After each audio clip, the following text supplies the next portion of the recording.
Hi friends, welcome back. तो आज मैं आप लोगों के साथ reason fan fiction BF for गगा का नेक्स्ट पार्ट शेयर करने वाली हूँ।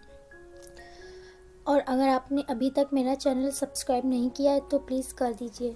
तो चलिए स्टार्ट करते हैं। तो लास्ट पार्ट में हमने देखा था कि जैन भी यीबो को कन्फेस कर देता है कि वो उसे कितना प्यार करता है। फिर नेक्स्ट डे यानली, आचेंग, यीबो और हाइक्वन बैठे बातें कर रहे थे। आचेंग यानली से कहता है, तुम्हारा मतलब कि अब वो लड़का कभी भी किसी के साथ डेट पर नहीं जाएगा, राइट? तो यानली प्राउडली कहती है, हाँ, मैंने उसको बहुत अच्छे से सबक सिखाया। फिर यीबो से कहती है, अपने बारे में बताओ, क्या मेरा प्लान अच्छे से वर्क किया? तो यीबो रेड फेस के साथ कहता है, क्या तुम सच में मुझसे एक्सपेक्ट कर रही हो कि मैं तुम्हें डिटेल्स बताऊं? वैसे थैंक यू फॉर दैट। फिर वो दोनों भी एक्साइटेड होते हुए यीबो से पूछते हैं, क्या किया तुमने? तो यीबो कहता है, लास्ट नाइट को मैंने अपनी वर्जिनिटी खो दी, बट मैं खुश भी हूँ। तो हाइक्वन कहता है, मेरे आसपास ही क्यों सब पागल हैं? फिर आचेंग कहता है, मेरे पास तुम्हारे लिए कुछ है। वो लेटर निकालता है और हाइक्वन को दे देता है। हाइक्वन खुश भी था और सरप्राइज़ भी था। फिर वो उससे पूछता है, ये मेरे लिए है तुम्हारी तरफ से? तो आचेंग कहता है, नॉनसेंस बातें मत करो, मैं क्यों तुम्हें लव लेटर दूंगा? मेरे साइड में जो लड़की बैठती है उसका नेम सूजी है, वो तुमको बहुत लाइक करती है, उसी ने मुझे तुम्हें देने के लिए कहा, इसलिए मैं दे रहा हूँ। तो हाइक्वन थोड़ा दुखी होते हुए कहता है, तुम देने के लिए एग्री भी हो गए? क्या तुम सच में इतने स्टूपिड हो? तो आचेंग कहता है, व्हाट द हेल, मैंने क्या गलत किया? मैं बस चाहता हूँ कि तुम्हारी भी गर्लफ्रेंड हो और तुम भी खुश रहो। तो हाइक्वन कहता है, मुझे गर्लफ्रेंड नहीं चाहिए, मुझे बस तुम। और सेंटेंस कंप्लीट नहीं करता। फिर कहता है, छोड़ो, जाने दो, और गुस्से में दरवाजे को ज़ोर से बंद करते हुए रूम से बाहर चला जाता है। फिर यानली हाइक्वन को फॉलो करते हुए कहती है, मैं उससे बात करती हूँ, और वो भी वहाँ से चली जाती है। अब आचेंग और यीबो ही रूम में बचे थे। आचेंग सेकिंग वॉइस में यीबो से कहता है, यीबो, क्या मैंने सच में कुछ गलत किया? वो लास्ट टाइम से मुझसे ऐसे ही क्यों बिहेव कर रहा है? तो यीबो उसके शोल्डर पर हाथ रखते हुए कहता है, तुम टाइम आने पर सब कुछ समझ जाओगे, and don't be sad my friend. Yanli Haikuan से कहती है, रुको, मैं ही स्टूपिड सिस्टर हूँ, आचेंग नहीं। मुझे उसको बता देना चाहिए था कि तुम उसे लाइक करते हो। तो हाइक्वन स्माइल करते हुए कहता है, जैसे कि तुमसे एक्सपेक्ट था, तुम्हें पहले से ही पता है इस बारे में। फिर यानली उससे कहती है, तो तुम चाहते हो मैं तुम्हारी हेल्प करूँ? तो हाइक्वन कहता है, लेकिन वो मुझे पसंद नहीं करता। तो यानली कहती है, हु नोज़, गगा भी पहले यीबो को नहीं पसंद करते थे, बट अब देखो वो लोग साथ हैं, तो चलो कुछ प्लान करते हैं।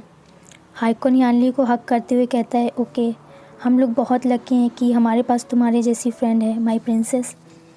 फिर यानली जैसे ही रूम में एंटर करती है, आचेंग उसके पास भाग के जाता है और कहता है, क्या वो चला गया? तो यानली कहती है, हाँ, शायद कुछ हफ्तों के लिए। तो आचेंग क्राइंग फेस बनाते हुए कहता है, लेकिन क्यों? तो यानली उसे बताती है कि उसने मुझे एड्रेस दिया है, अगर तुम विज़िट करना चाहते हो तो कर सकते हो। फिर अचानक से दरवाज़ा खुलता है। जैन यीबो की तरफ फिंगर पॉइंट करते हुए कहता है, sorry to disturb guys, but मैं यीबो को लेने आया हूँ। तो यानली स्माइल करते हुए कहती है, ओके गगा, बट ख्याल रखना कि वो बाद में ठीक से चल सके। ये सुनकर वो दोनों ज़ोर से कफ करने लगते हैं। फिर जैन उसको घूरते हुए कहता है, मैं किसी दिन तुम्हारी टंग काटने वाला हूँ, तुम बहुत बोलने लगी हो। और यीबो का हाथ पकड़ते हुए उसे बाहर ले जाता है।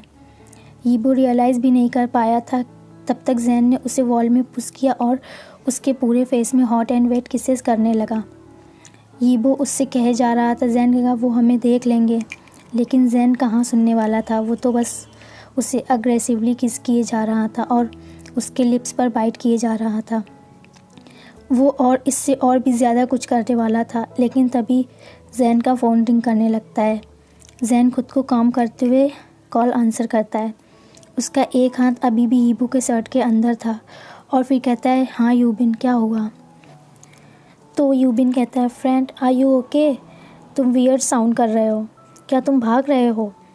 तो जैन कहता है, अगर तुम कॉल नहीं करते तो सच में मैं किसी पर भागने वाला था, बट।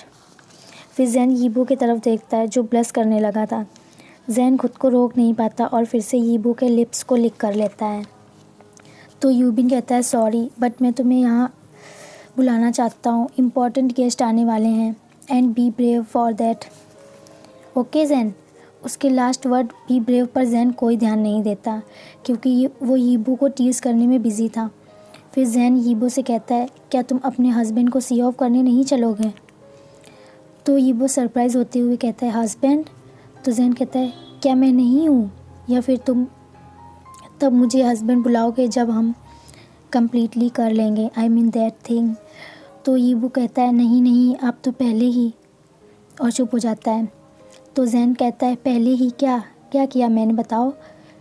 फिर यीबू उसके फॉरहेड पर किस करते हुए और उसे टाइटली हग करते हुए कहता है, हस्बैंड, माय डियर हस्बैंड। तो ज़ैन उसके बालों को मैसी करते हुए कहता है, तुम बहुत एडोरेबल हो। तो यीबू उससे कहता है, आज मैं फ्री हूँ, क्या मैं आपके साथ चल सकता हूँ? तो ज़ैन कहता है, क्या तुम बोर नहीं होगे वहाँ पर? तो यीबू कहता है, नहीं। फिर ज़ैन कहता है, ओके, एज़ योर विश, और वो लोग ऑफिस के लिए निकल जाते हैं। फिर वहाँ पहुँचने पर ज़ैन यीबू से कहता है, puppy you can look around, मैं यूबिन से कुछ बातें करने जा रहा हूँ। तो यीबू कहता है, श्योर गागा, और फिर वो वहाँ से चला जाता है। म्यूज़िक की आवाज़, डांसिंग स्टेप और ये डांस हॉल उसके लिए हेवन जैसा था। उसको ये सब देखकर बहुत अच्छा लग रहा था। जब यीबू 7 साल का था तभी से उसे फ्री स्टाइल डांस पसंद था। टीवी में कुछ आइडल्स की परफॉर्मेंस देखने के बाद उसने डांसिंग वीडियो देखना स्टार्ट किया और नॉन स्टॉप प्रैक्टिस करता रहा। ये उसके लिए कठिन था, लेकिन डांस के लिए जो उसका पैशन था वो बहुत स्ट्रॉन्ग था। इसी वजह से अब वो एक्सीलेंट डांसर बन गया है। उसने कुछ लिटिल कंपटीशन भी जीते, बट उसे बिग गोल्स को एम करने से डर लगता था। यीबू ये सब देख ही रहा था, तभी एक यंग मैन उससे कहता है, क्या तुम अंदर नहीं आने वाले? फर्स्ट राउंड स्टार्ट हो गया है। तो यीबू कहता है, फर्स्ट राउंड क्या मतलब? तो वो यंग मैन कहता है, क्या तुम ट्रेनी नहीं हो, बट तुम्हारे लुक्स से लग रहा है तुम एक ग्रेट आइडल बन सकते हो, क्या तुम ट्राई करना चाहोगे? तो यीबू घबराते हुए कहता है, मैंने अभी इसकी तैयारी नहीं की है। फिर वो यंग मैन कहता है, अभी भी चांस है, अगर तुम फ्री स्टाइल डांस कर सकते हो तो इसके बारे में सोचना। वैसे मेरा नाम ली स्वान है, nice to meet you. Yibo भी स्माइल करते हुए कहता है, I am Wang Yibo, nice to meet you too, and thanks lot for giving me information, मैं इसके बारे में सोचूंगा। फिर वो यंग मैन कहता है, okay and you are welcome cutie. दूसरी तरफ ज़ैन यूबिन से कहता है, क्या हुआ, तुम वियर्ड क्यों दिख रहे हो? तो यूबिन कहता है, ट्रेनर यहाँ आ गए हैं अपनी एजेंसी मेंबर्स के साथ। फिर ज़ैन इरिटेटेड होते हुए कहता है, तो क्या हुआ, बताओ मुझे। तो यूबिन कहता है, आई एम सॉरी, मैंने उसे अवॉइड करने की कोशिश की थी, बट हेड लीडर चाहते थे कि आप अपने रिलेशनशिप को ठीक करने के लिए फिर से उसके साथ काम करें। तो ज़ैन चिल्लाते हुए कहता है, व्हाट द हेल, जिससे यूबिन चुप हो जाता है। पीछे से आवाज़ आती है, लॉन्ग टाइम नो सी गागा। ज़ैन टर्न होता है और देखता है कि एक ब्यूटीफुल बॉय उसकी तरफ देखकर स्माइल कर रहा था। उस लड़के को देखकर ज़ैन का चेहरा पीला पड़ जाता है। ये वही लड़का था जिसे ज़ैन कभी दोबारा नहीं मिलना चाहता था। उसकी स्वीट बट फेक वॉइस नहीं सुनना चाहता था, बट अभी वो यहाँ ज़ैन के सामने खड़ा है और वो मेमोरीज़ फिर से वापस आ गई हैं। दूसरी तरफ यीबू कंपटीशन रूम में एंटर करता है अपने ड्रीम को पूरा करने के लिए। ली स्वान जो है वो ज़ैन का ओल्ड फ्रेंड है। फिर फ्लैशबैक स्टार्ट होता है 4 साल पहले का। ज़ैन ट्रेनिंग रूम में एंटर करता है न्यू कैंडिडेट्स से मिलने के लिए। तभी उसकी नज़र एक टॉल लवली बॉय पर पड़ती है जो वहाँ अकेला खड़ा था। ज़ैन उसके पास जाता है और ख़ुद ही उसे ग्रीट करता है और कहता है, मुझे लग रहा तुम फर्स्ट टाइम कंपटीशन ज्वाइन कर रहे हो, राइट? तुम नर्वस लग रहे हो। तो वो बॉय कहता है, आप सही कह रहे हो, मैं स्कैर्ड हूँ, बट मेरे आसपास सभी लोग बहुत कॉन्फिडेंट हैं। और फिर ज़ैन की तरफ स्वीटली स्माइल करता है और कहता है, I am Song Jiang, nice to meet you mister. तो ज़ैन कहता है, Xiao Zain, you can call me just Zain. Zain को रियलाइज़ भी नहीं हुआ था कि इस लड़के ने अपने प्यारे और मासूम पर्सनैलिटी से बहुत जल्द उसके दिल में बड़ी जगह बना ली थी। वो हमेशा स्माइल करता रहता था, सभी से अच्छे से बात करता था और टैलेंटेड भी था। जब सॉन्ग जियांग डांस किया करता था तो ज़ैन दरवाजे के पास खड़े होकर सीक्रेटली उसे देखा करता था। एक दिन जब सॉन्ग जियांग कंपटीशन जीत गया और उसे एज ए आइडल चूज़ किया गया। तो उस दिन जैन ने उसे कन्फेस कर दिया और उससे हाँ सुनने के बाद जैन को ऐसे फील हुआ जैसे कि वो दुनिया का सबसे हैप्पीएस्ट पर्सन है।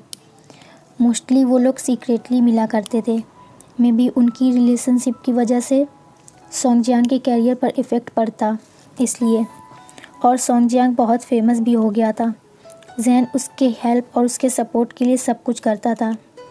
जैन का प्यार बहुत स्ट्रॉन्ग था कि उससे कुछ चीज़ें रियलाइज़ ही नहीं हुई अनटिल दैट डे जब जैन यानली के साथ लिविंग रूम में बैठा टीवी देख रहा था।